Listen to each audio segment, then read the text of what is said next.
भाग लेने के लिए अभी हम लोग मंगलाचरण करते हैं। ओम अज्ञानतिमिरान्धस्य ज्ञानाञ्जनशलाकया चक्षुरुन्मीलितं येन तस्मै श्रीगुरुवे नमः। श्रीचैतन्यमनोभीष्टं स्थापितं येन भूतले स्वयं रूपकदा मह्यं ददाति स्वपदान्तिकं। वन्देऽहं श्रीगुरु श्रीयुतपदकमलं श्रीगुरु वैष्णवांच च श्रीरूपं साग्रजातं सहगण रघुनाथं वितं तं स्वजीवं स्वादेतं सावधूतं परिजं सहितं कृष्ण चैतन्य देवं श्री राधा कृष्ण पादान सहगण ललिता श्री विशाखावितांत च। नम ओम विष्णु पादाय कृष्ण पृष्ठाय भूतले श्रीमते भक्ति वेदांत स्वामिन इति नामने। नमस्ते सारस्वती देवे गौरवाणी प्रचारिणे निर्विशेषा शून्यवादी पाश्चात्य देशधारिणी वाञ्छा कल्पतरुभ्यश्च कृपा सिन्धुभ्य च पतितानां पावनेभ्यो वैष्णवेभ्यो नमो नमः।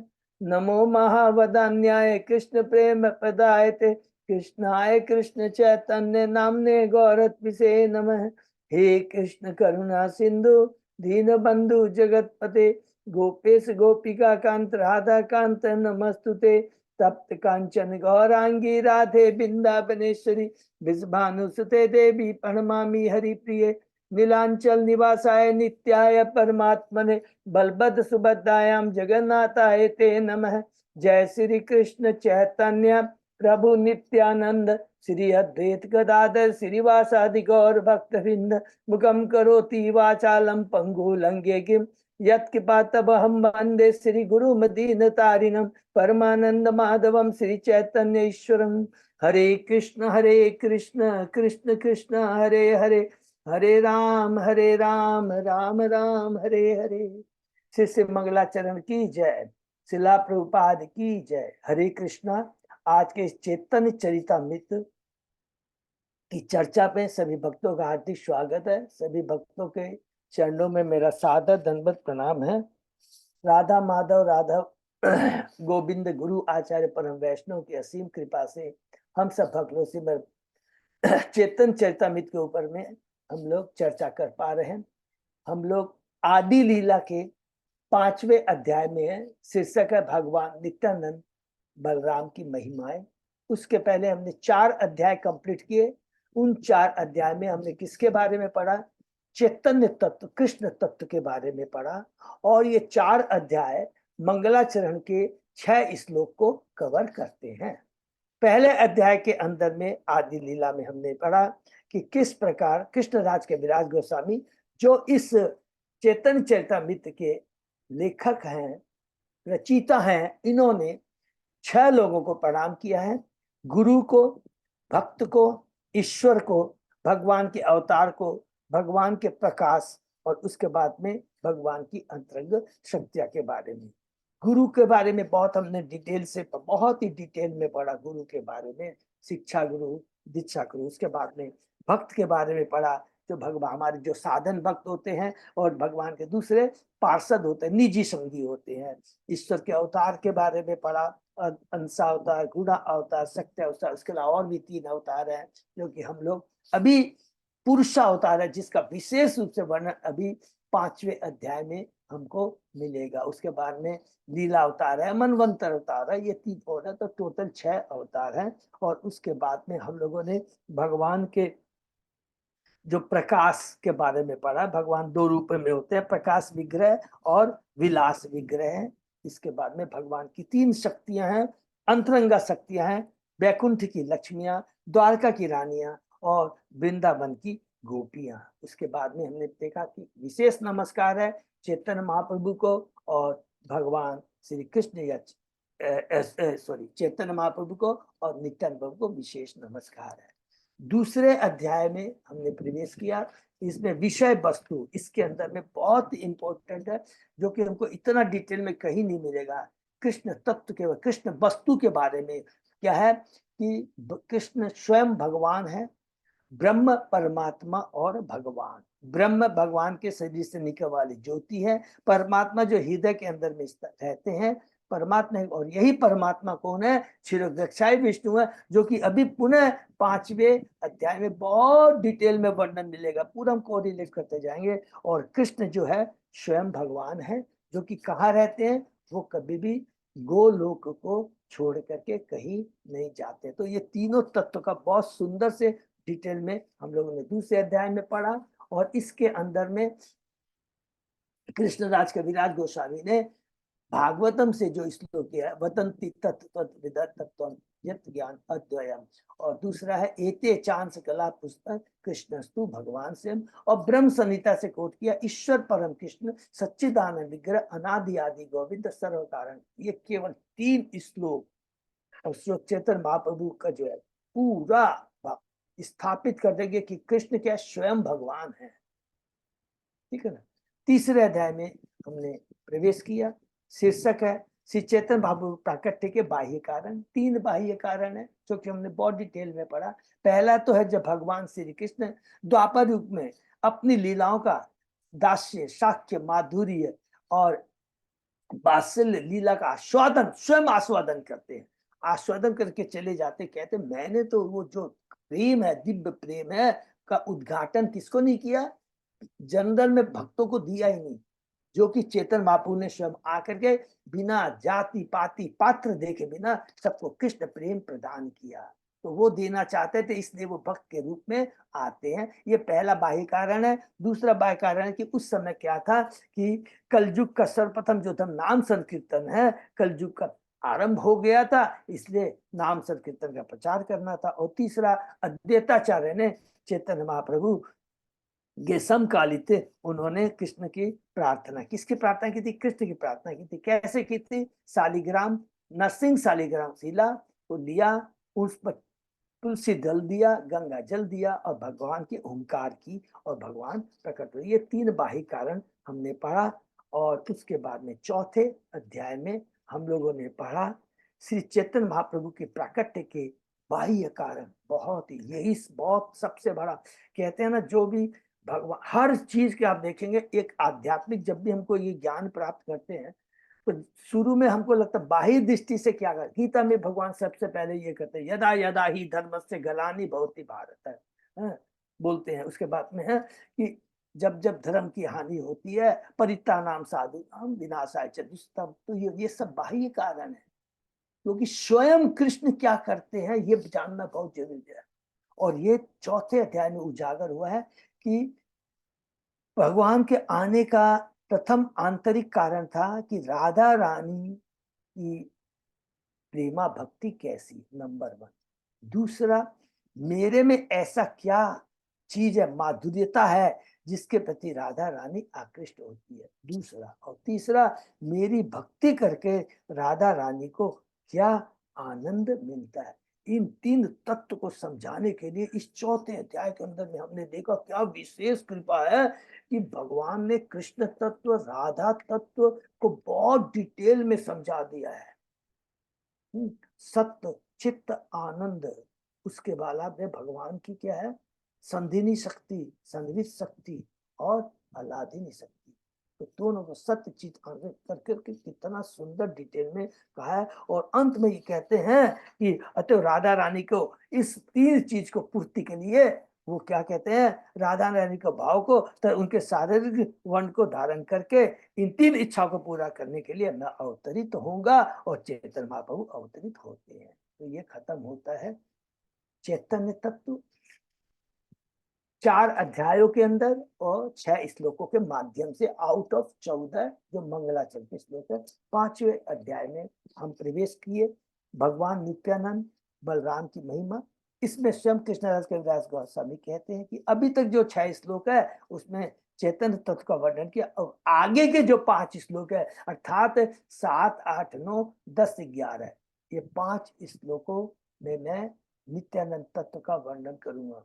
तो ये देखिए, समझ लीजिए 5 अध्याय कंप्लीट करने के बाद में आउट ऑफ 16 11 श्लोकों के अंदर में पूरा कृष्ण और चैतन्य तत्व का पूरा वर्णन आता है। और ये जो तत्व बहुत दुर्लभ है, बहुत ही मुश्किल है समझना और चर्चा करना ये भगवान की बहुत बड़ी कृपा है। कहते हैं पूर्ण पुरुष, फिर क्या कहते हैं बलराम जी स्टार्ट करते हैं किससे कि पूर्ण पुरुषोत्तम भगवान कृष्ण समस्त अवतारों के स्रोत हैं। पहला तो ये बोलते हैं समस्त अवतारों के श्रेष्ठतम है क्योंकि स्वयं के। फिर दूसरा कहते हैं जो बलराम है उनके द्वितीय शरीर है, हरि बोल। और फिर कहते हैं प्रभुपाद जी दोनों की शक्तियों में कोई भी अंतर नहीं है। फिर कहते हैं कृष्ण के प्रथम शारीरिक विस्तार श्री बलराम कृष्ण की दिव्य लीला में सहायता करने के लिए आते हैं, इसलिए उनको क्या बोलते हैं सेवक भगवान। और कृष्ण है सेव्य भगवान। ये दो बहुत इंपॉर्टेंट बात कहते हैं। और कहते हैं ये चीज हमने कहां से ये श्लोक लिया है, ये जो 7वां जो श्लोक है, कहते हैं कि स्वरूप दामोदर है जो कि चैतन्य महाप्रभु के पार्षद हैं, जो कि ललिता के रूप में है। द्वापर युग में वो क्या है राधा रानी की जो सखी है ललिता। और विशाखा कौन है रामानंद राय, जिनके बारे में हम चेतन अभी आगे मध्य लीला में बहुत डिटेल में पढ़ेंगे, रोंगटे खड़े हो जाएंगे, इतना दिव्य उनका जो आदान प्रदान होता है। जब चेतन महाप्रभु गंभीरा में थे तो केवल 2 जन साथ में यही रहते थे मेनली, कौन कौन, स्वरूप दामोदर और रामानंद राय। तो श्लोक 14 में 7वां श्लोक यहां से लिया है। श्री बलराम के क्या उसमें लिखा है, श्री बलराम के पूर्ण अंश के संकर्षण शेषनाग तथा विष्णु महाशंकर्षण जो क्रमशः कारण समुद्र गर्भ सागर तथा क्षीर सागर में शयन करते हैं। भगवान बलराम क्या है मूल संकर्षण है। वे भगवान श्री कृष्ण की सेवा करने के लिए 5 अन्य रूप धारण करते हैं सेवा के लिए। तो 2 तरह की सेवा है, एक सृष्टि की सेवा करते हैं और दूसरा स्वयं भगवान की लीलाओं में वो मदद करते हैं। तो 2 तरह की सेवा है। तो जो सृष्टि सेवा में क्या क्या आता है, महाशंकर्षण, कालोदक्षाय विष्णु, गर्भोत्कचाय विष्णु और क्षीरोदक्षाय विष्णु। इसलिए हम लोग बार बार यह कर रहे हैं तो ये देखेंगे क्षीरोदक्षाय गर्भोत्कचाय और अनंत शेष लास्ट अनंत से सेवा करते हैं। याद हम लोग को यह अनंत शेष पूरे ब्रह्मांड को धारण करते हैं। अनंत शेष को में गर्भोदक्षाय विष्णु है, उनके कमल से नाभि से ब्रह्मा जी निकलते हैं, उसमें ही उस जो कमल की नाल होती है उसके अंदर 14 भुवन होते हैं। और इन 16 जब ये कमल की नाल से ब्रह्मा जी निकल गए और ये डंडी जो निकलती है जिसमें 14 भुवन है, इसको फिलअप कौन करते हैं ब्रह्मा जी करते हैं, उसी को कहते हैं विसर्ग। और ये जो ब्रह्मा जी निकलते हैं और ये जो नाल निकलती है इसको बोलते हैं सर्ग। ये सारा काम करते हैं करोदर जी। तो हम आगे डिटेल में पढ़ेंगे, हमने रिपीट कर दिया। प्रभुपाद कहते हैं इसमें से प्रथम 4 विराट जगत की उत्पत्ति के कारण है, सृष्टि के कारण है, और शेष अनंत श्री कृष्ण की निजी सेवा के उत्तरदायित्व है। भगवान नित्यानंद प्रभु चतुर्भुज संकर्षण नाम से विख्यात। जो चतुर्भुज है, चतुर्भुज में कौन कौन है, वासुदेव, संकर्षण, प्रद्युम्न और अनिरुद्ध। उसमें से जो संकर्षण है, मूल संकर्षण है, ये बलराम जी हैं और ये समस्त ऐश्वर्यों से युक्त है। ये कहने के बाद में 15वें श्लोक से अब आध्यात्मिक जगत के बारे में बताना शुरू करते हैं कृष्णदास कविराज गोस्वामी, जो कि हम लोगों ने पिछले क्लास में शुरू किया था। सबसे पहले उसमें क्या हमने पढ़ा था, देखिए इसको याद रखिए, बहुत इंपॉर्टेंट चीज है। वो बहुत कहीं नहीं मिलेगा, कहीं नहीं मिलेगा, केवल एक चेतन चौकी से क्या बोलते हैं। सबसे पहले कहते हैं भौतिक जगत से परे एक दूसरा जगत है पर व्योम। पर व्योम, इस भौतिक जगत से परे जो है एक आध्यात्मिक जगत है। और उस आध्यात्मिक जगत का जो सर्वोच्च भाग है, तो आध्यात्मिक जगत में क्या क्या है, ब्रह्म ज्योति है, कारण समुद्र है, असंख्य बैकुंठ है, लेकिन सबसे टॉप में कौन है, कृष्ण लोक है। इस कृष्ण लोक के 3 भाग हैं जिसमें हमने पढ़ा द्वारका, मथुरा और गोकुल। गोकुल को 4 नामों से पुकारा जाता है, ब्रज, गोलोक, श्वेतद्वीप और वृंदावन। ये हम लोगों ने पढ़ा। और उसके बाद में पढ़ा कि ये जब भगवान अपनी लीला करने के लिए जब स्वयं कृष्ण आते हैं तो धाम को भी साथ में लेके आते हैं। और धाम को साथ में कौन लेके आता है, सारी व्यवस्था कौन करता है, भगवान श्री कृष्ण के विस्तार बलराम जी अपनी जो संधिनी शक्ति को धारण करते हैं, वो पूरे के पूरे गोलोक को इस पृथ्वी पर लेके आते हैं। ये सेवा कि भगवान की लीला में सेवा में भाग सहयोग करने के लिए। और कहते हैं पृथ्वी पर भी ये धाम मूल धाम से अभिन्न है। ये बहुत इंपॉर्टेंट चीज है। वे स्वयं श्री कृष्ण जैसे उत्तम एवं समान रूप से पूजनीय है। अर्थात ये जो सॉरी पृथ्वी लोक का ये जो वृंदावन धाम है ना, ये मूल धाम से अभिन्न है। इसलिए धाम का बहुत सम्मान करना चाहिए। अगर हम जब भी वृंदावन धाम जाएं तो वहां पर कोई भी प्रजल्प नहीं होना चाहिए। कोई भी प्रजल्प, दो चीजों का प्रजल्प है, एक तो होता भौतिक बातें करना और दूसरा कोई भी कमेंट नहीं कसना चाहिए। अरे यहाँ के वासी ऐसे हैं, ये ऐसे हैं, कोऑपरेट नहीं, बिल्कुल नहीं, बहुत बड़ा नाम अपराध हो जाएगा। तो इस पर हमें वार्निंग देते हैं। और उसके बाद में कृष्ण कविदास गोस्वामी जो भगवान का धाम है, जो ब्रह्म संहिता में 5वें अध्याय का 29वां चिंतामणि, बहुत सुंदर श्लोक है। इसका प्रभुपाद जी बहुत डिटेल में 8 पन्नों में व्याख्या करते हैं। और हमारे सब पिछली क्लास में भक्तों ने कहा कोई बात नहीं है, हम लोग एक एक पन्ना पढ़ेंगे बच्चा के। तो बहुत अच्छा लगा मेरे को। श्री संगीता राधा देवी और अजय पोता प्रभु ने कहा खुद तो पढ़ नहीं सकते, तो बहुत अच्छा लगा हम लोग को खुद को पढ़ के धीरे धीरे पढ़ के चलेंगे। तो अभी तक हमने 22वें श्लोक में जो पढ़ा था उसके अंदर में बहुत सुंदर हम लोगों ने पढ़ा। 20वें श्लोक में पहले करते हैं गोकुल क्या है, माने वही जो श्लोक जो है वो चिंतामणि की बने, किस जो भगवान का जो धाम है उसमें क्या लिखा है, वो चिंतामणि से बने हुए हैं, नंबर 1। दूसरा वहां असंख्य कल्प वृक्ष हैं। और तीसरा सबसे इंपॉर्टेंट बात कहते हैं भौतिक आंखें इन्हें सामान्य स्थान के रूप में देखती है। बहुत जब तक भौतिक आंखें होती है इसको बहुत सामान्य समझती है। प्रभुपाद तो नरोत्तम दास ठाकुर इसके ऊपर बहुत सुंदर बात कहते हैं, जो कि प्रभुपाद जी कहते हैं मनुष्य को धाम पूरी तरह तभी दिख सकते हैं जब अपने मन से प्रकृति पर प्रभुत्व जताने की भावनाओं को पूरी तरह त्याग दे। जैसे जैसे भौतिक चीजों के प्रति, भौतिक संबंधों के प्रति हमारी आसक्ति कम होती जाएगी, भगवान के प्रति जब आसक्ति बढ़ती चली जाएगी, तो क्या कहते हैं तब स्वयं भगवान अपने को और अपने धाम को प्रकट करते हैं। उस समय हमारी ये जो भौतिक आंखें हैं ना, विश्वास कीजिए भौतिक नहीं रह जाती है, आध्यात्मिक हो जाती है। और इतनी दिव्य आध्यात्मिक हो जाती है जब विश्वास कीजिए, लिखा है शास्त्र में कोई भी भौतिक चीजों पर आसक्ति नहीं रहेगी। कोई भी बात करेगा ना भौतिक, आप तुरंत वहां से निकल जाओगे, स्वतः ही आपकी आंखें मन वहां से निकल जाएगा। और माने क्या बोलते हैं पूरा लालायित रहेगा, माने चाहेगा, माने इच्छा व्यक्त करेगा कि मैं कैसे कृष्ण के भक्तों का दर्शन करूं, उनसे भगवान के धाम के बारे में, लीलाओं के बारे में। ये स्वतः इच्छा जागृत हो जाएगी। जैसे जैसे भौतिक चीज की आसक्ति खत्म होती है, जैसे जैसे हम भौतिक जगत के भोगने की दूषित प्रकृति त्यागते जाएंगे, वैसे वैसे हमारी आध्यात्मिक दृष्टि का विकास होता चला जाएगा। जीव भगवान की ही बाती। फिर क्या बोलते हैं जीव के बारे में, कितनी इंपॉर्टेंट, इतना बहुत बहुत धन्यवाद माता जी, इतना सुंदर लिखा है कि अब जीव के बारे में बोलता है। अरे जीव कोई कम नहीं है। जीव कौन है? जीव भगवान की भांति आध्यात्मिक स्फुलिंग है, गुण की दृष्टि में भी एक है। अतः जीव आध्यात्मिक होने के कारण आध्यात्मिक आकाश में ही सुखी रह सकता है। फिर कहते हैं अतः आध्यात्मिक जीव को चाहिए कि इस असत भौतिक जगत को भोगने की इच्छा को, कि इस रोग को बढ़ावा न दे, अपितु इस रोग से छुटकारा पाने का प्रयत्न करे। इस भौतिक जगत में कोई कितना ही प्रयत्न करे, संघर्ष करे, वह प्रकृति के नियमों को वश में नहीं कर सकता। उसे प्रकृति के आखिरी नियम मृत्यु का शिकार बनना ही होगा। जन्म मृत्यु जरा व्याधि ये जीव की रुग्ण अवस्था के कारण है।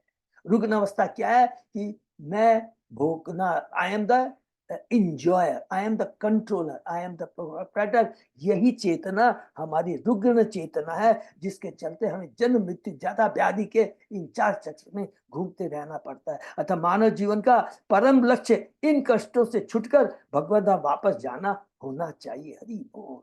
ये प्रभुपाद जी बहुत सुंदरता में कहते हैं। फिर ब्रह्म संहिता के जो अभी हमने डिस्कस किया 5.29 श्लोक में भगवान के धाम का अत्यंत सुंदर वर्णन है। भगवान का धाम चिंतामणि से निमित्त है, या इसमें भी करोड़ कल्प वृक्ष है। रिपीट करते हैं मान 20वें श्लोक में 22वें, और उनकी भगवान की सेवा करने के लिए सैकड़ों लक्ष्मियां अत्यंत आदर के साथ उनकी सेवा करती रहती है। एवं भगवान समस्त इच्छाओं को पूर्ण करने वाली गौओं का, देखिए गायों के बारे में लिखा, समस्त इच्छाओं को पूर्ण करने वाली गायों का वो पालन करते हैं स्वयं श्री कृष्ण अपने गोलोक में।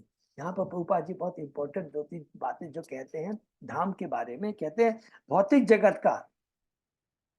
जगत का जो सतोगुण भी है वो प्योर सतोगुण नहीं होता है, वो क्या रहता है, मिश्रित रहता है। किंतु बैकुंठ लोक में पाए जाने वाले गुण शुद्ध सत्वगुण पर होते हैं, क्योंकि क्योंकि वह भगवान की अंतरंगा शक्ति का प्राकट्य है। तो जो शुद्ध सत्वगुण है भगवान की अंतरंगा शक्ति का प्राकट्य है, और भौतिक जगत के जो तो गुण है भगवान की बहिरंगा शक्ति का प्राकट्य है। तो जब भगवान की अंतरंगा शक्ति का जो प्राकट्य होता है, भगवान की अंतरंगा शक्ति शाश्वत है, भगवान का जो अंतरंगा शक्ति से जो भी चीज निकलती है वो शाश्वत है, और उसमें कोई भी मिश्रण नहीं होता है। एक तो पहली बात। दूसरी चीज वो कहते हैं भौतिक जगत का सर्वोच्च लोक सत्य लोक ब्रह्मलोक में भी गुण की दृष्टि से बैकुंठ लोक की समता नहीं कर सकता, जहां भौतिक जगत के 5 पैदाइशी गुण। कितनी बड़ी बात कहते हैं कि वेन पाताल लोक से लेकर के सत्य लोक में भौतिक जगत में ये चीज पाती ही पाती। क्या क्या लिखे, अज्ञानता, कलेश, अहंकार, क्रोध तथा द्वेष उपस्थित रहते ही रहते हैं। क्योंकि जहां 3 गुण होंगे, रजोगुण तमोगुण, क्योंकि सतोगुण भी यदि है उसके अंदर भी रजोगुण का मिश्रण है, जहां रजोगुण का मिश्रण आ जाएगा तो थोड़ा बहुत अहंकार, कंपटीशन की भावना, और जब कंपटीशन की भावना है तो द्वेष और क्रोध आएगा ही आएगा। ये बहुत इंपॉर्टेंट बात है। दूसरी कहते हैं भौतिक जगत की हर वस्तु सृजित की गई है, क्योंकि सत्वगुण, रजोगुण और तमोगुण ये बहुत देखिए तत्व ज्ञान है, कहीं नहीं मिलेगा। सत्वगुण का काम क्या, पालन करना। रजोगुण का काम क्या करना है, सृष्टि करना। और तमोगुण का काम क्या है, संहार करना। तो भौतिक जगत में चूंकि ये 3 गुण हैं तो सृष्टि होगी ही होगी, पालन उसका होगा ही होगा, और संहार उसका होगा ही होगा, चाहे कुछ भी कर लीजिए। जहां 3 गुण रहेंगे वहां सृष्टि, पालन, संहार को कोई रोक नहीं सकता। क्योंकि आध्यात्मिक जगत में बैकुंठ लोक में ये तीनों नहीं है, तो न तो सृष्टि का प्रश्न उठता है, न पालन का, और न संहार का। तो पालन तो स्वयं भगवान करते हैं, लेकिन संहार का, इसीलिए तो ये पालन का भी काम कौन करते हैं, इवन भौतिक जगत में विष्णु करते हैं।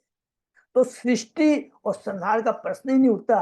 जब जो चीज शाश्वत है तो there is no question of सृष्टि, नो क्वेश्चन ऑफ संहार। ये बहुत इंपॉर्टेंट चीज है। कहते हैं मतलब वहां कोई भी वस्तु की सृष्टि नहीं होती भौतिक जगत में, और चूंकि वहां तमोगुण भी नहीं है इसलिए वहां संहार तथा विनाश का प्रश्न नहीं उठता। अर्थात वहां की हर वस्तु शाश्वत है, हर वस्तु सच्चिदानंदमय है, हर वस्तु बोल सकती है, चल सकती है, सुन सकती है, हरि बोल।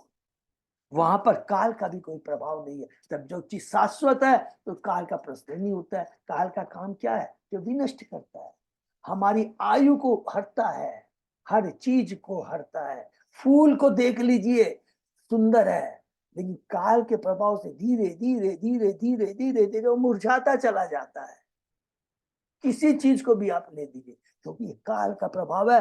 लेकिन बैकुंठ लोक में भौतिक आवरण न होने के कारण वहां के जीव अपने स्वरूप को भी स्वरूप के कृष्ण का नित्य को बहुत सुंदर बात लिखता है। क्योंकि वहां पर भौतिक 3 गुणों का प्रभाव नहीं है, भौतिक आवरण नहीं होता है, तो जीव की चेतना कैसी रहती है, उसकी चेतना सदैव सच्चिदानंद रहती है, वासुदेव स्वरूप रहती है। वासुदेव चेतना में क्या भाव रहता है, सदैव उसको ये याद रहता है कि मैं कृष्ण का दास हूं, हरि बोल, और भूलते नहीं। अतः वे सदैव भगवान की दिव्य सेवा में लगे रहते हैं। भौतिक इंद्रियों से भगवान की सेवा नहीं की जा सकती, अतः बैकुंठ के निवासियों की भौतिक इंद्रिया नहीं होती। बैकुंठ लोक में आस्तिक, नास्तिक, सूर तथा सभी समान रूप से भगवान के आज्ञाकारी प्रिय होते हैं। भगवान विष्णु के समान बैकुंठ के निवासी चतुर्भुज वाले होते हैं। तो ये बैकुंठ लोक का कितना सुंदर वर्णन करते हैं। देखिए प्रभुपाद जी की कृपा कितनी बड़ी है। बैकुंठ लोक का वर्णन करें, अब साधन कह देंगे हाँ बैकुंठ लोक है, वो वहां पर वो सच्चिदानंद है, शाश्वत धाम है, वहां पर 4 भुजा वाले होते हैं, सब बैकुंठ लोक के अंदर ही है। लेकिन जीव को कितना सुंदर, जीव के 3 गुणों से, बहिरंगा शक्ति से अंदर कितना सुंदर प्रभुपाद जी ने कोरिलेट कर करके पूरे तत्व को यहाँ पर उजागर किया है। तो यहाँ तक हमने पढ़ा, उसके आगे आज हम लोग पढ़ते हैं, है? ओम नमो भगवते वासुदेवाय, ओम नमो भगवते वासुदेवाय, ओम नमो भगवते वासुदेवाय। आदि लीला चैप्टर 5, भगवान नित्यानंद बलराम की महिमा है। श्लोक नंबर 22। प्रभु अब इसमें कहाँ तक कुछ आइडिया बता पाएंगे? ये जो चला रहे प्रभु ने सुर तथा असुर के समान यहाँ तक पढ़े थे। अच्छा, यही तो पढ़ा था ना। अच्छा, वैकुंठ लोक से स्टार्ट करेंगे। उससे आगे से शुरू करते हैं। बैकुंठ लोक के निवासियों के शरीर का रंग चमकीला श्यामल होता है, जो भौतिक जगत के सफेद तथा काले रंग से अधिक मोहक और आकर्षक होता है। आध्यात्मिक होने का उनके शरीर की क्षमता भौतिक जगत की किसी भी चीज से नहीं की जा सकती। हरि बोल। चमकीले बादलों में बिजली चमकने से जो सौंदर्य उत्पन्न होता है, वह उनकी सुंदरता का एक संकेत मात्र देता है। सामान्यतः बैकुंठ के निवासी पीताम्बर धारण करते हैं, श्यामल रंग होता है और चमकते रहते हैं। उनके शरीर सुकुमार तथा आकर्षण गठन वाले होते हैं और उनकी आंखें कमल की पंखुड़ियों के समान होती है। भगवान विष्णु के ही समान बैकुंठ के निवासी चतुर्भुज होते हैं, जिनमें वे शंख चक्र गदा और पद्म धारण करते हैं। उनके वक्षस्थल सुंदर रूप से चौड़े होते हैं और ऐसे हीरो से पूरी तरह सुसज्जित होते हैं, जो इस भौतिक जगत में कभी दृष्टिगोचर नहीं होने वाले अमूल्य रत्नों से जटित दीप्यमान हीरे जैसी वस्तु के बने होते हैं। बैकुंठ के निवासी सदा शक्तिशाली तथा तेजवान होते हैं। उनमें से कुछ के रंग लाल प्रवाल जैसी बिल्ली की आंखें तथा कमल पुष्पों के समान होते हैं और उनके कानों में मूल्यवान रत्नों से सजे कुंडल रहते हैं। वे सिर पर मालाओं के समान पुष्प मुकुट धारण करते हैं। हरि बोल। ये हो गया बैकुंठ के वासियों के बारे में। अब बैकुंठ में विमान होते हैं, किंतु वे तेज आवाज नहीं करते। हरि बोल। साउंडलेस। भौतिक विमान रंच मात्र भी सुरक्षित नहीं होते। देखिए कि एक एक पुष्प को लिखते हैं, भौतिक विमान रंच मात्र भी सुरक्षित नहीं होते, वे कभी भी गिर सकते हैं और नष्ट हो सकते हैं, क्योंकि पदार्थ सभी तरह से अपूर्ण होता है। इसको अंडरलाइन करके, भौतिक जगत की सारी चीजें अपूर्ण है। जितने भी आप करते हैं धोखा दे जाएगी, कितना चाहे कंप्यूटर ले, कुछ भी आप ले लीजिए। इसलिए तो इस कलयुग में हम लोग जीव टोटली पैरासाइट होता जा रहा है, कभी भी धोखा दे सकता है। अभी हम लोग पढ़ रहे हैं, ऑनलाइन में कर रहे हैं, जूम में क्लास हो रही है, लाइन ऑफ हो गया, करंट ऑफ हो गया, चलो खत्म। तो सब चीज वी आर टोटली डिपेंडेंट, और वो जो जिस पर डिपेंडेंट हम है वो अपने में पूर्ण नहीं है। जिस पर हम डिपेंडेंट है वो अपने में ही पूर्ण नहीं है। किंतु बैकुंठ में विमान भी आध्यात्मिक होते हैं और वे दिव्य रूप से अत्यधिक तेजवान और दीप्तवान होते हैं। इन विमानों में न उद्योगपति, न राजनीतिक, न योजना के सदस्य उड़ान भरते हैं, न ही ये सामान या डाक का परिवहन करते हैं, क्योंकि ये सब चीजें वहां अज्ञात है। ये विमान केवल आनंद उड़ाने भरने के लिए होते हैं और बैकुंठ के निवासी अपनी अप्सरा तुल्य सुंदर प्रेमिकाओं के साथ उसमें उड़ान भरते हैं। इसलिए बैकुंठ के नर नारियों से युक्त ये विमान आध्यात्मिक आकाश की सुंदरता की वृद्धि करते हैं। ये कितने सुंदर लगते हैं, इसकी कल्पना भी नहीं की जा सकती। किंतु इनकी सुंदरता की उपमा उन बादलों से दी जा सकती है जो चांदी सी चमकती बिजली की शाखाओं से युक्त है। बैकुंठ लोक आध्यात्मिक आकाश सदा उसी तरह से अलंकृत रहता है। फिर नेक्स्ट, भगवान की अंतरंगा शक्ति का पूर्ण ऐश्वर्य बैकुंठ में देखने को मिलता है, जहां लक्ष्मियां भगवान के चरण कमल की सेवा में सदैव लगी रहती है। ये लक्ष्मियां अपनी शक्तियों समेत सदैव दिव्य आनंद के उत्सवमय वातावरण का सृजन करती है, सदैव भगवान की महिमाओं का गान करती हुई एक क्षण के लिए भी मौन नहीं रहती है, एक क्षण के लिए भी नहीं। हरि बोल। परव्योम में असंख्य बैकुंठ लोग होते हैं और इनकी संख्या भौतिक आकर्षित लोगों की तुलना में तिगुनी होती है। ये भी जस्ट फॉर इंफॉर्मेशन नोट करें। भौतिक जगत आध्यात्मिक जब भौतिक जगत से 3 गुना है, और भौतिक जगत के आध्यात्मिक जगत में जितने लोग होते हैं, असंख्य लोग होते हैं, और उनकी संख्या भौतिक आकाश में स्थित लोगों की तुलना में 3 गुनी है। इस तरह बेचारा भौतिकतावादी ऐसे लोग में राजनीतिक समंजन बनाए रखने की चेष्टा करने में लगा हुआ है, जो ईश्वर की सृष्टि में बहुत तुच्छ है। इस पृथ्वी ग्रह की बात जाने दे, अपनी आकाश गंगाओं में बिखरे असंख्य ग्रहों समेत ये सारा ब्रह्मांड सरसों के एक बोरे में से सरसों के एक बीज के समान है। अभी बोल, अर्थात जिस प्रकार एक बोरे के अंदर असंख्य सरसों के बीज होते हैं, उसी प्रकार इस भौतिक जगत में असंख्य सरसों के बीज हैं। और ये जो हमारा ब्रह्मांड जिसमें अभी हम रह रहे हैं, जिसमें हमने पढ़ा था 7 द्वीप हैं, उसके बीच में हम लोगों ने पढ़ा जम्बू द्वीप है। जम्बू द्वीप में 9 वर्ष है, 9 वर्ष में दक्षिण में भारतवर्ष एक है। अब सोचिए। और उसके अलावा जम्बू द्वीप और हमने पढ़े थे, समझे कि नहीं, 6 द्वीप अलग अलग हमने पढ़ा। तो और ये कितना तुच्छ है। कहते हैं जो ईश्वर सृष्टि बहुत तुच्छ है, इस पृथ्वी ग्रह की बात जाने दे, अपनी आकाश गंगाओं में बिखरे असंख्य ग्रहों समेत ये सारा ब्रह्मांड सरसों के एक बोरे में से सरसों के बीज के समान है। किंतु बेचारा भौतिकवादी यहाँ पर सुख से रहने की योजना बनाता है और अत्यंत मूल्यवान मानव ऊर्जा को ऐसे कामों में नष्ट करता है जिसका अंत हताश में होना निश्चित है। इसको अंडरलाइन करेंगे, जिसका अंत हताश में होना निश्चित है। भौतिक जगत में हम सोचेंगे भौतिक ऐसा सब कुछ प्राप्त कर ले, हमारा एंड अच्छा होगा। यहाँ पर प्रभुपाद जी कहते हैं 100% हताश में होगा। लेकिन जिसने भक्ति की है, भक्ति करते हुए शरीर छोड़ता है, उस समय हमने पढ़ा था अजामिल के केस में, वहां पर क्या आता है, बैकुंठ से बैकुंठ दूत आते, भगवान विष्णु के दूत आते हैं। हालत कैसी होती है, बिल्ली बिल्ली चूहे को भी पकड़ती है और अपने बच्चों को भी पकड़ती है। किससे पकड़ती है? मुंह से ही पकड़ती है। लेकिन जब बिल्ली अपने बच्चे को मुंह से पकड़ती है तो बच्चा डरता है क्या? नहीं डरता। उसी तरह जब हमारा शरीर छोटा, भक्ति करते रहते हैं तो विष्णु दूत उसी तरह हमको लगते हैं, हमको डर नहीं लगता है। लेकिन जो भक्ति नहीं करता है, कहते हैं कि हताश निश्चित होता है। उस समय उसकी दशा कैसी होती है, जिस प्रकार एक बिल्ली चूहे को पकड़ती है, और चूहे की क्या हालत होती है, कितना घबराता रहता है, डरता रहता है। यदि वह अपना समय व्यापारिक तर वितर में न बिताकर सादगी से रहने आध्यात्मिक चिंतन में लगाता तो वह अंतहीन भौतिक अशांति से अपने आप को बचा सकता था। हरि बोल। तो यह है भक्ति की शक्ति, भगवान की कृपा।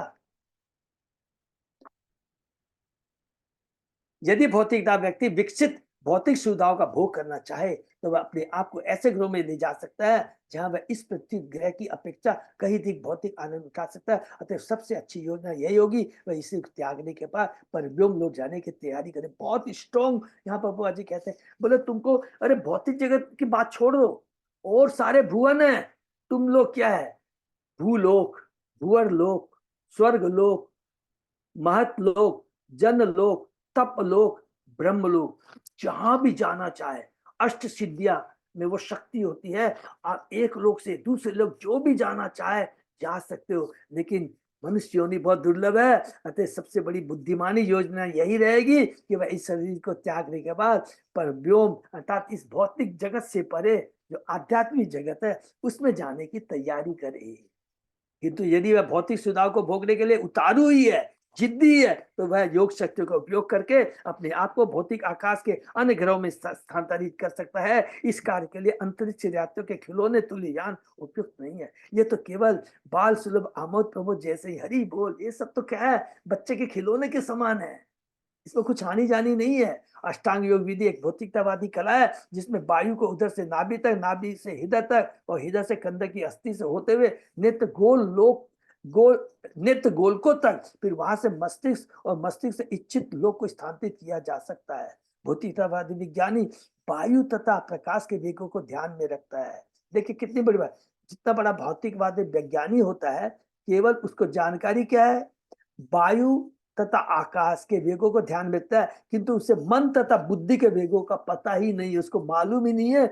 और मन बुद्धि कितनी वेग से चलते हैं। मन 1 सेकंड में यहाँ पे बैठा हुआ अमेरिका, लंदन, जापान, पूरे सब जगह जा सकता है, उसके वेगों का पता नहीं है। अपने अपने मन के वेग का सीमित अनुभव है, क्योंकि हम क्षण भर में अपने मन को लाखों मील दूर के स्थान पर ले जा सकते हैं। बुद्धि तो इससे भी सूक्ष्म है, और बुद्धि से सूक्ष्म आत्मा है, जो सबको हमको पड़ा है, आत्मा। हमारे बाल के अग्रभाग का 10,000वां हिस्सा है। आत्मा इतना सूक्ष्म है। आत्मा बुद्धि के वजह लाखों गुना सूक्ष्म शक्तिशाली होता है। इससे हम एक ग्रह से दूसरे ग्रह की यात्रा कर सकते हैं। आत्मा के वेग की केवल कल्पना ही कर सकते हैं। यह कहने की जरूरत नहीं है कि आत्मा अपनी खुद की शक्ति से यात्रा करता है, किसी प्रकार के भौतिक ज्ञान की सहायता से नहीं। आहार, निद्रा, भय, मैथुन की पशु सभ्यता ने आधुनिक मनुष्य को भ्रमित कर दिया, दिग्भ्रमित कर दिया है, जिसे वह ये नहीं समझ पाता कि आत्मा कितना शक्तिशाली है। आत्मा सच्चिदानंद है। और शक्तिशाली क्यों है? कोई भी पूछेगा, सिंपल बात, क्योंकि वो भगवान का अंश है, भगवान का शाश्वत अंश है, इसलिए आत्मा शक्तिशाली है। शक्तिशाली नहीं, वो भगवान का दिव्य स्फुलिंग है।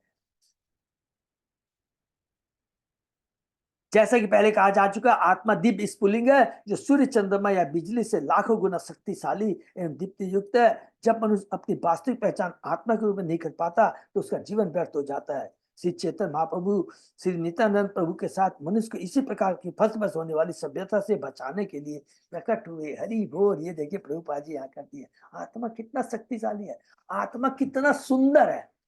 एक बहुत सुंदर युवती है, बहुत सुंदर युवती है। अगर आत्मा चली जाती है तो उसकी सुंदरता जीरो हो जाती है। तो सुंदरता किस में है? आत्मा है में या इस शरीर के अंदर? आत्मा आध्यात्मिक स्फुलिंग है, सच्चिदानंद है, चित्त ज्ञान, ज्ञान से पूर्ण है, आनंदमय है, शाश्वत है। श्रीमद् भागवत में यह भी बताया गया कि योगी किस तरह ब्रह्मांड के समस्त लोगों में विचरण करते हैं। जब प्राण शक्ति मस्तिष्क तक ऊपर ले जाई जाती है तो संभावना ये रहती है कि यह शक्ति आंखों, नाक, कानों आदि से फूट निकले, क्योंकि ये स्थान प्राण शक्ति के सप्तम चक्र कहलाते हैं। किंतु योगी चाहे तो वायु को रुद्ध कर इन छिद्रों को बंद कर सकते हैं। तब योगी प्राण वायु को भों के बीच एकाग्र करता है। इस अवस्था में योगी उस ग्रह का चिंतन कर सकता है जिसमें वह शरीर छोड़ने के बाद प्रवेश करना चाहता है। तब वह निर्णय कर सकता है कि वह दिव्य वैकुंठ लोक में कृष्ण धाम को जाना चाहता है, जहां से फिर इस जगत में नहीं आना होगा। तो कंडीशन रहेगा, इसमें जोड़ देंगे, भक्ति करना होगा। या वह भौतिक ब्रह्मांड के उच्चतम लोक में जाना चाहता है। नहीं, मेरे को आध्यात्मिक जगत में नहीं जाना, मेरे को भौतिक जगत में जाना है। ठीक है, सत्य लोक तक तुम जा सकता है। एक सिद्ध योगी इन दोनों में से कुछ भी करने के लिए स्वतंत्र रहता है। हरे कृष्ण प्रभु। हाँ प्रभु। इधर वो बोलता है ना, जो वैकुंठ लोग जाता है, वैकुंठ लोग में कैसे जा सकता है? बिना भक्ति के नहीं जाएगा प्रभु। हाँ, इधर तो लिखा है जा सकता है, मनुष्य तो करेगा तो जा सकता है। बिना भक्ति के नहीं जा सकता। नीचे पढ़िए, एक सिद्धि इन योगी इन दोनों में से कुछ भी करने के लिए स्वतंत्र है। उसके ऊपर निर्भर करता है। अगर भक्ति करेगा तो वैकुंठ लोक को चला जाएगा, बिना भक्ति के भौतिक जगत में रहेगा। उसके ऊपर निर्भर करता है। ध्यानी होता है। ध्यानी का हम लोगों ने पढ़ा था कि यम, नियम, आसन, प्राण प्रत्याहार करके ध्यान अवस्था में वो क्या कर सकता है? या तो भगवान के भक्त से जुड़ सकता है, या ध्यान अवस्था में रहेगा तो उसके बाद में क्या, वो ब्रह्म ज्योति में जाके मिलेंगे। इसको भक्ति के बिना कुछ नहीं। प्रभु हमारे ऊपर निर्भर, स्वतंत्रता, हम स्वतंत्र हैं, हम क्या करना चाहते हैं ये हमारे ऊपर निर्भर करता है। वह सिद्ध योगी जिसने पूर्ण चेतना में रहता अपना शरीर त्यागने की विधि में सफलता प्राप्त कर ली है, उसके लिए एक लोक से दूसरे लोक तक की यात्रा करना उतना ही आसान है जितना किसी आदमी के लिए सामान खरीदने के लिए किसी दुकान तक पैदल जाना। जैसा कि पहले बताया जाता है, भौतिक शरीर तो आत्मा का आवरण मात्र है। मन तथा बुद्धि भीतरी आवरण तथा पृथ्वी, जल, आयु आदि से बना स्थूल शरीर आत्मा का बाहरी आवरण है।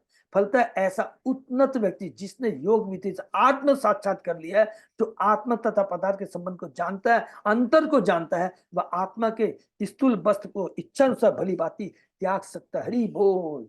वह आत्मा के स्थूल वस्त्र को, स्थूल क्या, सूक्ष्म वस्त्र को भी भली भांति त्याग सकता है।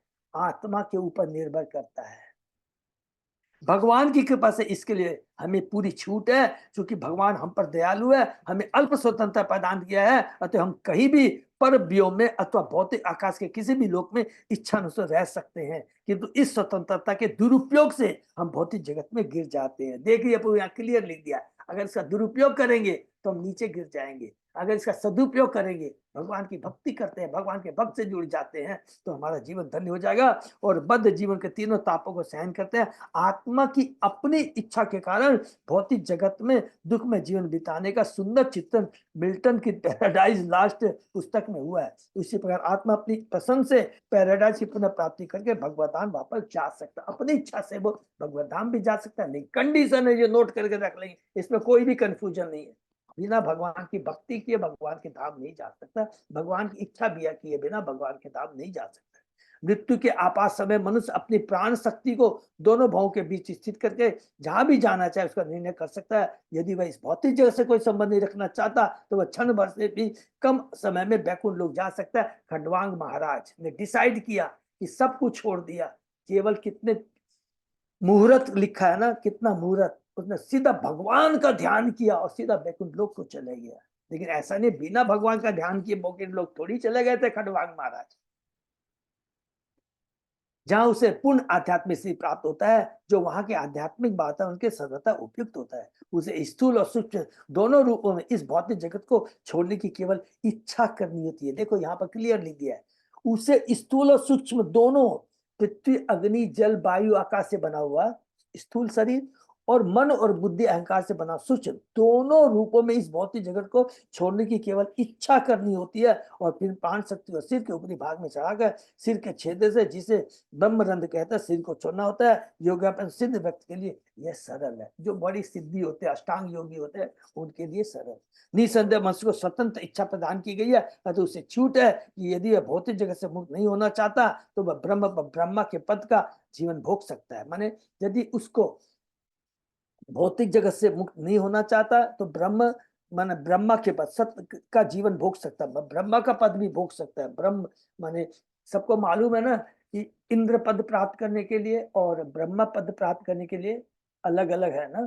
तो इंद्र का पद प्राप्त करने के कितना 100 अश्वमेध करने पड़ते हैं ना। हाँ। और ब्रह्मा पद के लिए किसी को मालूम है?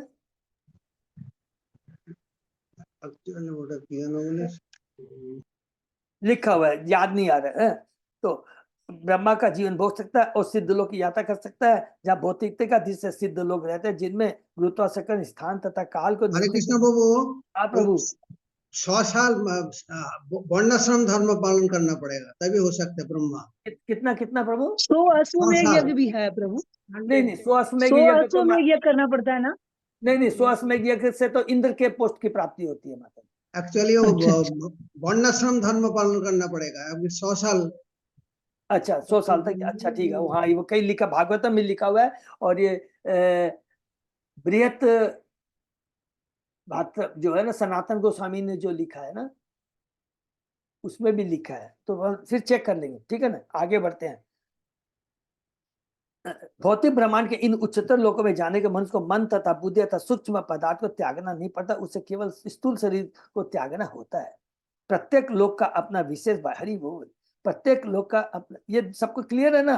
कि उच्चतर लोकों में जाने के लिए क्या भौतिक से माने एकदम ब्रह्म पद तक चले जाएंगे ना, तो उसमें क्या है ना, ट्रूली स्पीकिंग उसमें लिखा है, लिख सकते हैं जस्ट नॉलेज के लिए। वहां पर जरा व्याधि नहीं होती है, वहाँ जरा व्याधि नहीं होती है, वहाँ जरा व्याधि नहीं होती प्रत्येक लोग। लेकिन मृत्यु निश्चित है, ये याद रखिए, मृत्यु निश्चित है।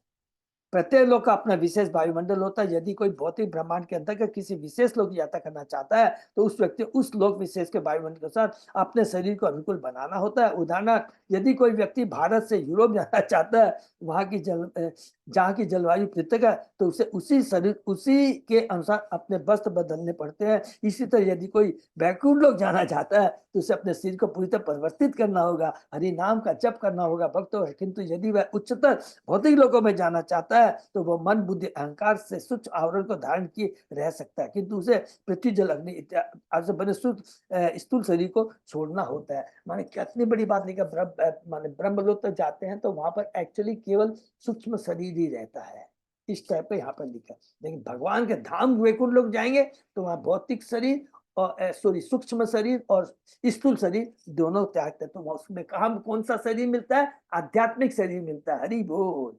जब मनुष्य दिव्य लोक को जाता है तो स्थूल से सूक्ष्म दोनों शरीर को त्यागना पड़ता है, क्योंकि उसे परव्यों में आध्यात्मिक रूप में ही पहुंचना होता है। यदि व्यक्ति चाहे तो मृत्यु के समय वस्त्र का यह परिवर्तन इच्छा अनुसार स्वतः हो जाता है। देखिए, ये चीज प्रभुपाद जी कहीं मिलेगी? इतनी पावरफुल, माने आत्मा कितना शक्तिशाली है। मन, बुद्धि, अहंकार। मन से ऊपर बुद्धि है, बुद्धि से ऊपर क्या है? आत्मा है। हमने पढ़ा है ना ये चीज। इंद्रिया, इंद्रिय ऊपर से मन, मन के ऊपर बुद्धि, बुद्धि के ऊपर आत्मा। कितना पावरफुल है आत्मा, इतना शक्तिशाली पावरफुल है जो कि भौतिक जगत के किसी भी लोक में जा सकता है। इतना ही नहीं, भगवान की भक्ति कर कर कर करके वो अपने धाम जा सकता है, एकमात्र मनुष्य योनि में। ये देखिए कितनी दुर्लभ है मनुष्य योनि। जब बड़े बड़े योगी है, जब तक भगवान के धाम का वर्णन नहीं रहता है ना, तो बड़ा आकृष्ट लगेगा ये अष्ट सिद्धियां। अरे इतना पावरफुल है, छोटा से छोटा होना, बड़ा से बड़ा होना, एक लोग से दूसरे लोग चला जाना, हल्का होना, भारी होना, कुछ भी हो सकता है, सब बेकार है। क्लियर यहाँ पर लिख दिया है कि इसमें अपना समय व्यतीत न कर करके बुद्धिमानी तो ये होगा कि शरीर को त्यागने के बाद भगवान के धाम जाने की तैयारी करें। भगवद गीता में पुष्टि की कि शरीर का त्याग करते हैं मनुष्य की जैसी इच्छा होती है, यम यम वापि स्मरण भावम, उसी के साथ वह अगला शरीर प्राप्त करता है। मन की इच्छा आत्मा को अनुकूल वातावरण में ले जाती है, जिस प्रकार वायु सुगंध को एक स्थान से उस स्थान ले जाती है। दुर्भाग्य है जो योगी नहीं है और निपट भौतिकतावादी है और जो जीवन भर इंद्रिय तृप्ति में लगे रहते हैं, वे मृत्यु के साथ शारीरिक तथा मानसिक दशाओं की इस प्रकार की अव्यवस्था से घबरा जाते हैं। ऐसे निपट योगी भोगी व्यक्ति इच्छाओं, भाव तथा व्यतीत किए हुए जीवन के अनुभव के आधार पर अपने हित के प्रतिकूल वस्तुओं की इच्छा करते, अपने हित के प्रतिकूल वस्तुओं की इच्छा करते हैं। अरे मेरा पति, मेरी पत्नी का क्या होगा, मेरा धन का क्या होगा, यही सब। और इस तरह मूर्खतावश ऐसा नया शरीर ग्रहण करते हैं, और इस तरह मूर्खतावश नया भौतिक शरीर ग्रहण करते हैं, जिससे उनके भौतिक कष्ट बने रहते हैं। तो भौतिक कष्ट जब हमसे पूछेगा तो बोलेंगे प्रभु ये समझ में नहीं आया, इनको सिंपली बोल दीजिएगा जन्म मृत्यु जरा व्याधि, यही रियल कष्ट है, बने रहेंगे। इसलिए मन तथा बुद्धि का विविध प्रशिक्षण आवश्यक है। कितनी बड़ी बात है। इसलिए मन तथा बुद्धि को प्रॉपर प्रशिक्षण देना जरूरी है, जिससे मनुष्य मृत्यु के समय इस लोक में या किसी अन्य भौतिक लोक में या बैकुंठ लोक में उपयुक्त शरीर पाने की इच्छा कर सके। जो सभ्यता अविनाशी आत्मा की उत्तरोत्तर प्रगति विचार नहीं करती, वह अज्ञान में पशु जीवन को बढ़ावा देती है। अर्थात हम यदि भक्ति नहीं करते हैं, भगवान इतना सब कुछ जानने के बाद भी अगर हम अपने को भक्तों से नहीं जोड़ते हैं, सप्त गुरु से के शरण नहीं जाते हैं, ग्रहण उनके आश्रय में नहीं जाते हैं, तो हम अज्ञानी है, मूर्ख है, और इसको क्या बोलेंगे, पशु वृत्ति है। ये पशु जीवन हो गया, क्योंकि एकदम क्लियर है। तो रिलेट कर लीजिए, what is the difference between पशु और मनुष्य। देखिए बहुत बेसिक क्वेश्चन है, लेकिन बार बार याद करना पड़ेगा। जितनी भी भौतिक आवश्यकताएं मनुष्य करता है, उतना जीव भी करता है। वो भी सोता है, हम भी सोते हैं, वो भी खाता है, हम भी खाते हैं, वो भी बच्चे पैदा करता है, हम भी बच्चे पैदा, वो भी अपनी सुरक्षा करना चाहता है, हम भी करना चाहते हैं, केवल क्वालिटी का फर्क है।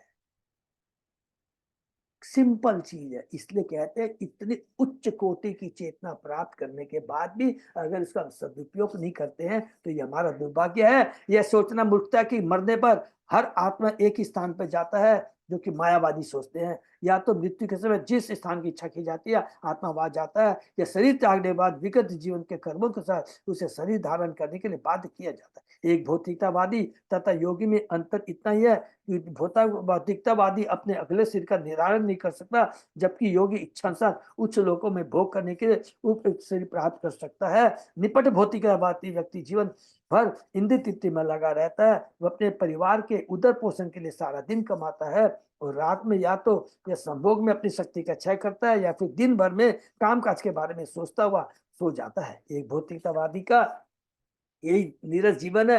यद्यपि ऐसे लोग व्यापारी, वकील, राजनीतिक प्रोफेसर, न्यायाधीश, कूली, जेब कतरे, मजदूर आदि नामों से जाने जाते हैं, किंतु ये सारे भौतिकतावादी खाने, सोने, भयभीत रहने और इंद्र तृप्ति करने में लगे रहते हैं और इस तरह भोग में लगे रहने और आत्म से द्वारा अपने जीवन को पूर्ण बनाने की परवाह न करने के साथ अपने मूल्यवान मनुष्य जीवन को नष्ट करते हैं।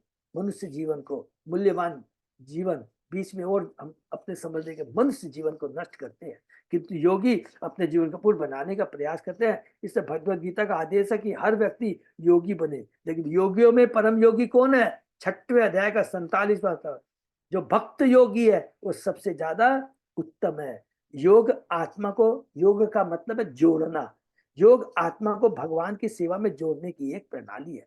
ऐसे योग का अभ्यास केवल श्रेष्ठ मार्गदर्शक के निर्देशन में संभव, श्रेष्ठ मार्गदर्शक के निरीक्षण में ही संभव है। अंडरलाइन कर लेंगे, प्रामाणिक गुरु के निरीक्षण में ही संभव है।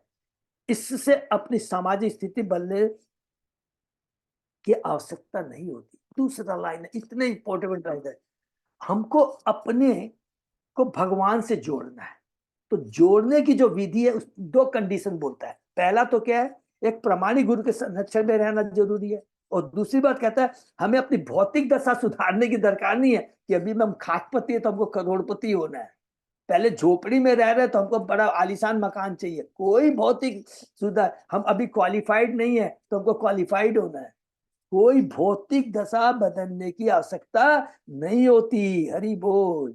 जैसा पहले कहा जा चुका है, योगी बिना किसी यांत्रिक सहायता के इच्छा अनुसार कहीं भी जा सकते, क्योंकि योगी अपने मन तथा बुद्धि को शरीर के भीतर होने वाली वायु में स्थापित कर सकता है। श्वास को नियंत्रित करके उस वायु को शरीर के बाहर सारे ब्रह्मांड में प्रवाहित भूवायु से मिला सकता है। इस ब्रह्मांड वायु की सहायता से योगी किसी भी ग्रह की यात्रा कर सकता है और उसके बातन के साथ शरीर प्राप्त कर सकता है। इस विधि को समझने के लिए इसकी तुलना हम रेडियो संदेश के इलेक्ट्रॉनिक प्रसारण से कर सकते हैं। रेडियो ट्रांसमीटर की सहायता से किसी एक स्टेशन पर उत्पन्न हुई ध्वनि तरंगे पृथ्वी पर कुछ ही क्षणों में यात्रा कर सकते हैं, लेकिन ध्वनि तो आकाश से उत्पन्न होती है। और जैसा पहले कहा जा चुका है, मन आकाश से भी सूक्ष्म है, मन, और बुद्धि मन से भी सूक्ष्म है, आत्मा बुद्धि से भी सूक्ष्म है, और स्वभाव से यह पदार्थ से पूर्णतः भिन्न। इस प्रकार हम कल्पना कर सकते हैं कि आत्मा कितनी तेजी से पूरे ब्रह्मांड में यात्रा कर सकता है। मन, बुद्धि तथा आत्मा को नियंत्रित करने की अवस्था तक पहुंचने के लिए उपयुक्त प्रशिक्षण, उपयुक्त जीवन शैली तथा उपयुक्त संग की आवश्यकता होती है। ऐसा प्रशिक्षण निश्चल प्रार्थना, भक्ति, योग सिद्धि में सफलता एवं आत्म परमात्मा की कलात्मक तारतम्य पर आश्रित है। कोई निपट भौतिकता, चाहे वह अनुभववादी दार्शनिक हो, वैज्ञानिक हो, मनोवैज्ञानिक हो या कुछ भी हो, वह कुंठित प्रयासों तथा बाग जाल के माध्यम से ऐसी सफलता प्राप्त नहीं कर सकता। जो भौतिकतावादी लोग यज्ञ करते हैं वे उन निपट भौतिकतावादियों से अच्छे हैं जो प्रयोगशालाओं और परीक्षण नलियों के अतिरिक्त कुछ भी नहीं जानते। माने वैज्ञानिक के बारे में यज्ञ करने वाले ऐसे उन्नत भौतिकवादी वैष्णव नामक ग्रह पर पहुंच सकते हैं, जो सूर्य जैसा अग्निमय ग्रह है। तो वो करके वैसा ही शरीर उनको सूर्य लोक में भी जीव रहते हैं। क्लियर यहाँ पर है, पहले भी हमने पढ़ा है। खाली अपनी शक्ति, उसी तरह का शरीर उनको ग्रहण करना पड़ता है। यह ग्रह ब्रह्मांड के सूरज ग्रह ब्रह्मलोक के रास्ते में पड़ता है, और इस ग्रह पर ऐसा उन्नत भौतिक अपने सारे पापों और उनके प्रभाव से अपने आप को मुक्त कर सकता है। जब ऐसा भौतिक दर्द शुद्ध हो जाता है तो वह ध्रुव लोक के परिक्रमा पथ पर पहुंच सकता है। इस परिक्रमा पथ को शिशुमार चक्र कहते हैं, जो कि हम लोगों ने 5वें कैंटो के 24वां अध्याय था ना, शिशुमार 24 था मोस्टली, कहते हैं इसमें ब्रह्म आदि लोग तथा बैकुंठ लोग है। इसी के बैकुंठ लोग, इसे कौन सा, ब्रह्मांड के अंदर भी हमने पढ़ा था बैकुंठ लोग है, भगवान की ऑफिस है क्षीर सागर में, वो अलग से उसको हम और डिटेल में पढ़ेंगे।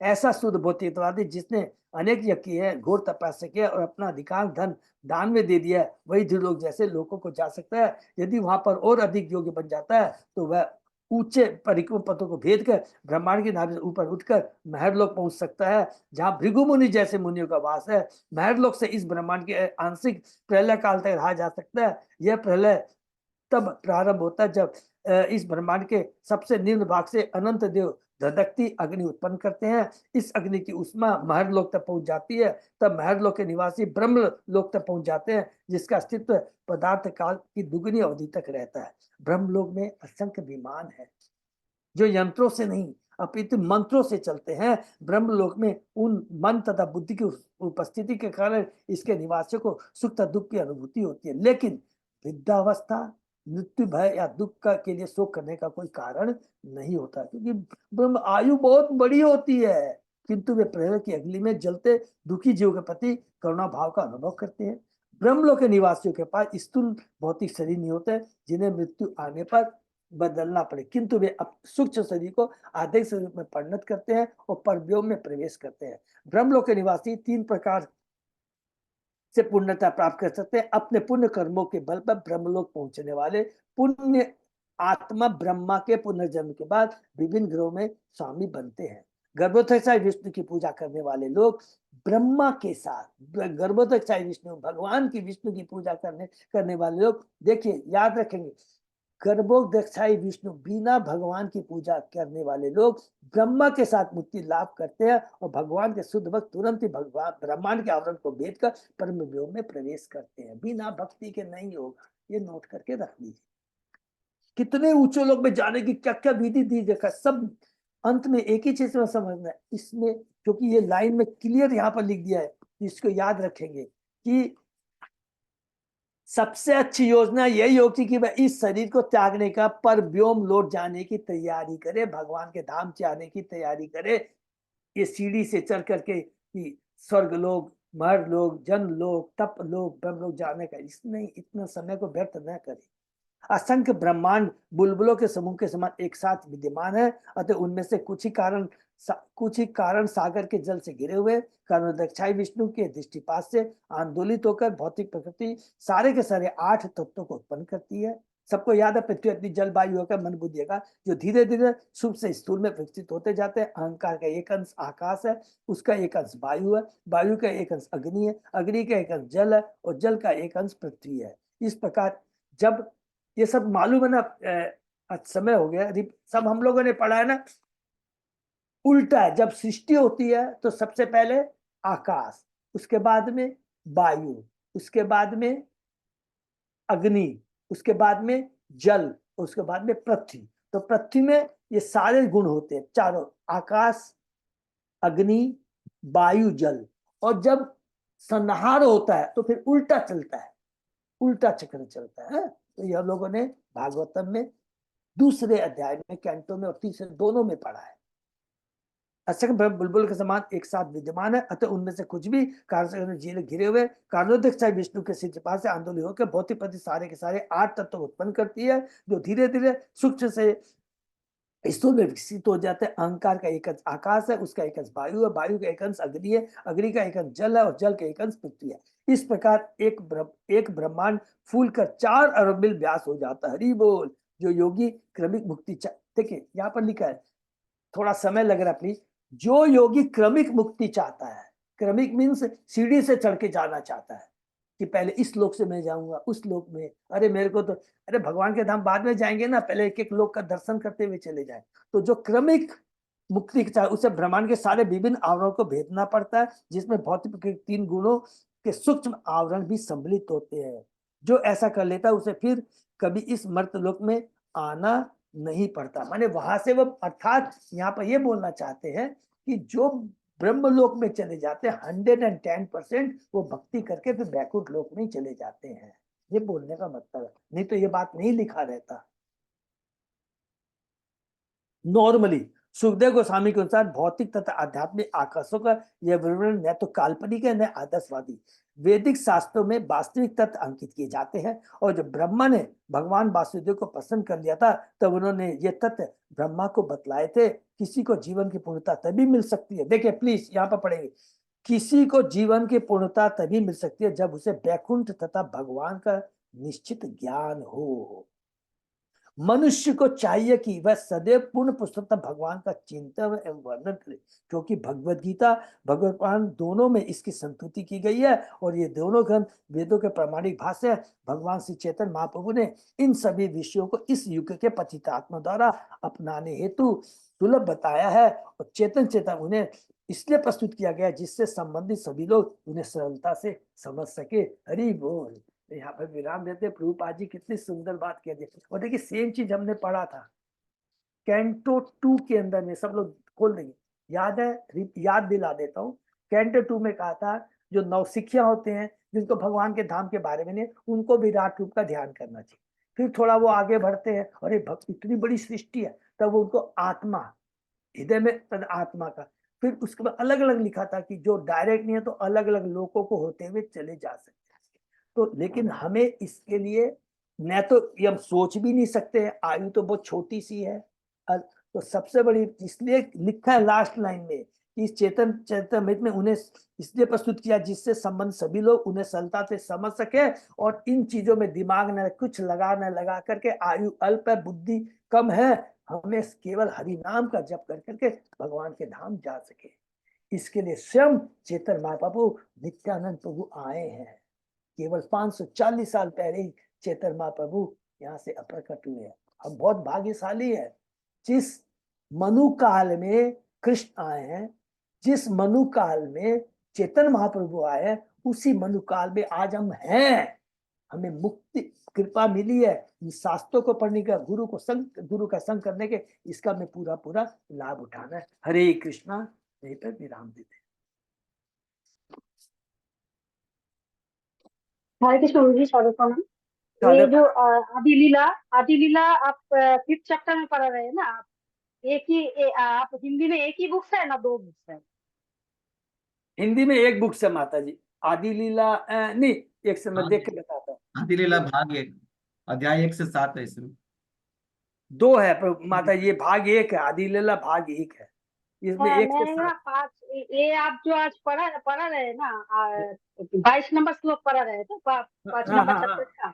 हाँ, इसमें ना आप जो बोल रहे हैं इसमें नहीं मिल रहा लग रहा है।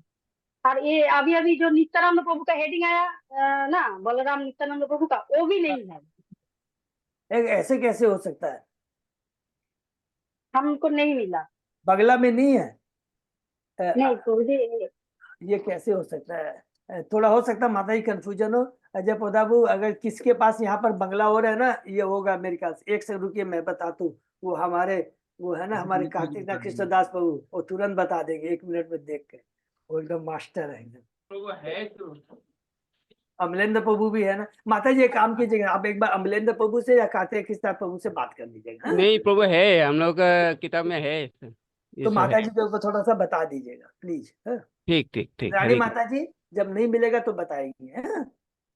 ठीक है भैया। हाँ माता जी, ऐसा होना तो नहीं चाहिए, फिर भी थोड़ा कंफ्यूजन है तो हम लोग डिस्कस कर ले।